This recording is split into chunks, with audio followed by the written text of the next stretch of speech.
Good morning to class 10th। Last time हमने water transports और waterways के बारे में पढ़ा था। आई होप सबने ये होमवर्क कर लिया होगा। और today we are going to study about major sea port. सबको पता होगा कि सी पोर्ट क्या होता है। इसको हर वर्ड को मैं बोलता हूँ कि डिवाइड करो।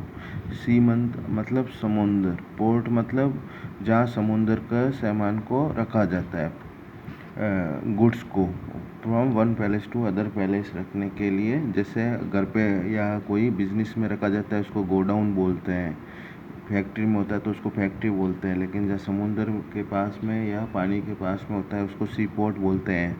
और अगर हिंदी में समझाए तो इसको बंदरगाह बोलते हैं। Activities such as anchoring of ships, fueling, loading and unloading goods are done at seaports. Seaports का मेन काम क्या होता है? ये वर्क है, ये इसका एक्टिविटी है। क्या है? Ships, fuelling, loading, unloading goods, मतलब जहाज के अंदर अपने गुड्स को भरना, खाली करना और एक जगह से दूसरी जगह पहुंचाने के लिए उनको प्रॉपर पैकिंग करनी, और अपने जो भी गुड्स है उसको वो क्या बोलते हैं उसको, ये भी बोल सकते हैं कि स्टोरेज के लिए भी रखते हैं। There are 12 major seaports and 187 medium and small seaports along with the 7516.6 kilometre. ये सिंपल डाटा है, ये आपको 12 मेजर सीपोर्ट है और 12 ये बड़े बंदरगाह हैं जहाँ पर सामान होता है, और 187 छोटे हैं और उससे कुछ छोटे 7516 किलोमीटर तक फैले हुए सबसे छोटे सीपोर्ट्स है। Long coast line 95% of foreign trade is conducted from this, और 95% फॉरेन ट्रेड इससे रिलेशंस, कॉमर्शियल रिलेशंस रखते हैं। आफ्टर इंडिपेंडेंस, आज़ादी के बाद में, Kandla seaport in the Kutch, Pakistan में है जो Kutch, was developed in the first seaport. सबसे पहले सीपोर्ट कहाँ पर डेवलप हुआ था? After independence, Kandla seaport in Kutch. और कुछ एरिया अपने इंडिया में भी इसका रहा। It was developed as complement of Karachi seaports after participation to lessen the trade pressure from Mumbai. अब जो गुजरात का जो कुछ एरिया जहाँ पर कच्छ है, और उसमें अपने आफ्टर इंडिपेंडेंस अपने यहाँ कौन सा डिक्लेयर हो गया? ये Kandla seaports in Kutch developed as the first seaport. ये गुजरात में है, गुजरात स्टेट में। और complement to seaport in after participation to trade pressure from the Mumbai seaport. Kandla is the tidal seaport. It operates import and export of the industrial and agriculture products. आपको ये simple ये भी लिख सकते हो कि products, it operates the export and imports of the products from Jammu Kashmir, Himachal Pradesh, Punjab, Haryana, Rajasthan, Gujarat, ये सभी स्टेट्स में ट्रेड्स होता है, मतलब बिजनेस होता है, commercial. Mumbai is the largest port, very important. सबसे लार्जेस्ट कौन सा हो गया? मुंबई, क्योंकि मुंबई चारों तरफ समुंदर से घिरा हुआ है और वहाँ सबसे ज़्यादा बंदरगाह या सी पोर्ट्स आप बोल सकते हैं। It has the natural open large and good harbour of ships, और शिप्स के लिए एक अच्छा हार्बर, मतलब बंदरगाह की फैसिलिटी उसमें रखते हैं। Jawaharlal Nehru sea ports near Mumbai ports which could provide a facility of combined port of region, और वहाँ पर एक सी पोर्ट्स का नाम क्या है? जवाहरलाल नेहरू सी पोर्ट्स है जो मुंबई में है, वो भी ये फैसिलिटी को रखता है।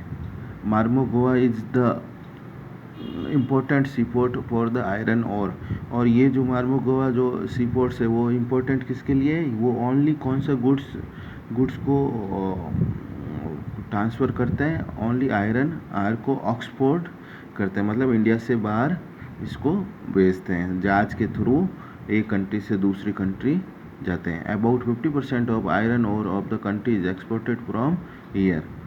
कहाँ से जाता है सबसे ज़्यादा आयरन, ये भी आपको याद होना चाहिए।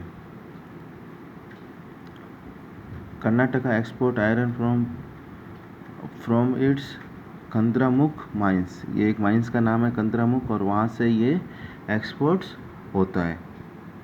Kochi sea port is situated at the far south western part of the beach and lagoon and natural ports, और ये साउथ की पोर्ट्स बीच के पास में जो पोर्ट्स है उसका बताया गया है। ये आप देखिए समुंदर, इसके आसपास ये जहाज के पास में जितने भी माल्स वगैरह होते हैं, जिसको जैसे रेलवे में प्लेटफॉर्म बोलते हैं, वैसे का वैसे इसमें बंदरगाह बोलते हैं।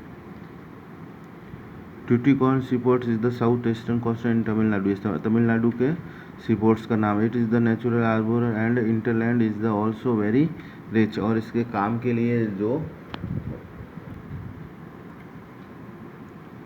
वर्क के लिए जो काम होता है उसके लिए सबसे अच्छा नेचुरल, मतलब ये बिजनेस ट्रेड्स के लिए सबसे इम्पोर्टेंट ये चीज़ रहती है।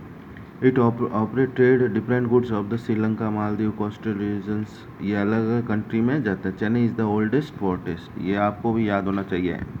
सबसे बड़ा मुंबई हो गया, चेन्नई, ये मैं आपको क्वेश्चन दूंगा, इसके अंदर ये इम्पोर्टेंट आप नोट्स लिखोगे।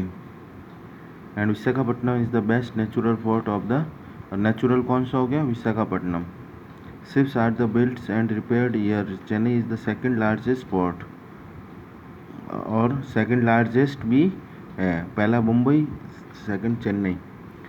For foreign trade and loading of goods, Paradip sea ports in Orissa exports in iron, और